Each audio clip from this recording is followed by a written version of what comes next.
तो आज एक बार फिर देश में कोरोना के सबसे ज्यादा मामले सामने आए हैं। इस साल के 93,249 मामले सामने आए हैं और इस सब को लेकर अब सरकार भी एक्शन में आ गई है। प्रधानमंत्री बैठक करने जा रहे हैं। बड़े अधिकारियों के साथ उच्च स्तरीय बैठक होगी जिसमें कैबिनेट सचिव, स्वास्थ्य सचिव होंगे। इसके अलावा बैठक में टीकाकरण को लेकर भी चर्चा होगी। हालांकि टीकाकरण के जो आंकड़े हैं वो अच्छे आए हैं। हमारे यहाँ 7.5 करोड़ लोगों को अब तक टीका लग चुका है, जिसमें से 6.5 करोड़ लोग जो हैं उन्हें पहला डोज लग गया है और करीब 1 करोड़ लोग ऐसे हैं जिन्हें दूसरा डोज भी वैक्सीन का लग चुका है। तो हमारे साथ जुड़ रहे हैं हमारे सहयोगी परिमल कुमार। परिमल, हम जानते हैं कि जिस तरह से आंकड़े लगातार बढ़ रहे हैं, चिंता का विषय है। किन मुद्दों पर चर्चा की जा सकती है, क्योंकि वैक्सीनेशन जो है वो भी अब रफ्तार पकड़ चुका है, और क्या ये भी इसमें देखा जा सकता है कि कुछ और पाबंदियां लगाई जाएं और जो टीकाकरण है उसमें अब सभी लोगों को शामिल कर लिया जाए? क्या ऐसे मुद्दे हो सकते हैं इस बैठक में आज?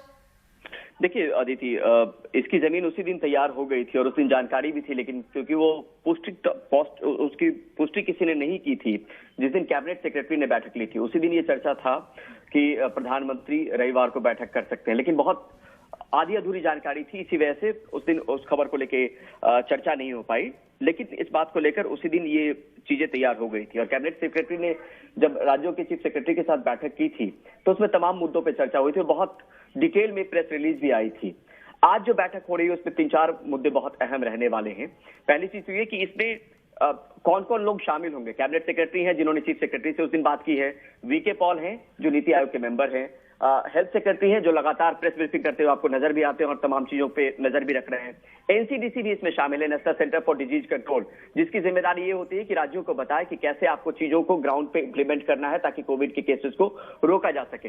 वीके पॉल जो है उस कमेटी के भी मेंबर है जो ये तय करती है कि किस एज ग्रुप को अब वैक्सीनेशन लगना है, यानी तमाम जो एज ग्रुप, हमने देखा कि अब तीसरे चरण की शुरुआत हुई है वैक्सीनेशन की, तो उसमें उनकी एक अहम भूमिका होती है। तो आप ये मानकर चलिए कि जो वैक्सीनेशन की ड्राइव चल रही है, पहली चीज उसमें कैसे तेजी लाई जाए या उसको कहां तक ले जाने की कोशिश करनी है। दूसरी नंबर चीज ये कि कंटेनमेंट स्ट्रेटजी को लेकर क्या प्लानिंग होनी चाहिए, उस पर हो सकता है कि एनसीडीसी से वो बात करें, national centre for disease control से। तीसरी नंबर चीज ये कि हेल्थ सेक्रेटरी हो सकता है इस बात को लेकर ब्रीफिंग करे कि किन किन राज्यों में स्थिति खराब है। हमने देखा कि 11 राज्यों को खास तौर पर कहा जा रहा है कि वो बहुत ज्यादा चिंता का सबब है, क्योंकि वहां पर बीते 2 हफ्तों में 90% से ज्यादा मामले आए और 90.5% जो है वो मौत रिपोर्ट हुई है 24 से 14 दिनों में। तो तमाम चीजों पे पीएम की बैठक के पीछे, और हमारे पास ये भी जानकारी है कि बैठक शुरू हो चुकी है जिसमें तमाम लोग हैं, तो इन तमाम मुद्दों को लेकर चर्चा। पहली चीज ये कि कोविड की रोकथाम कैसे की जाए, जो केसेस आ रहे हैं वहां पर क्या स्ट्रेटजी होनी चाहिए, राज्य किस तरीके से काम कर रहे हैं, वो अधिकारियों से जानने की कोशिश करेंगे प्रधानमंत्री नरेंद्र मोदी। दूसरी नंबर चीज ये कि वैक्सीनेशन ड्राइव को लेकर वीके पॉल उनको ब्रीफ कर सकते हैं कि अब अगर हो सकता है कि आने वाले दिनों में किस एज ग्रुप को उसमें शामिल किया जाए। हालांकि इसकी कोई चर्चा नहीं है, लेकिन अचानक ये फैसले लिए जाते हैं जब आपको कहा जाता है कि 45 से ऊपर के वो तमाम लोग शामिल हो जाएंगे जिनको कोमॉर्बिड नहीं हो।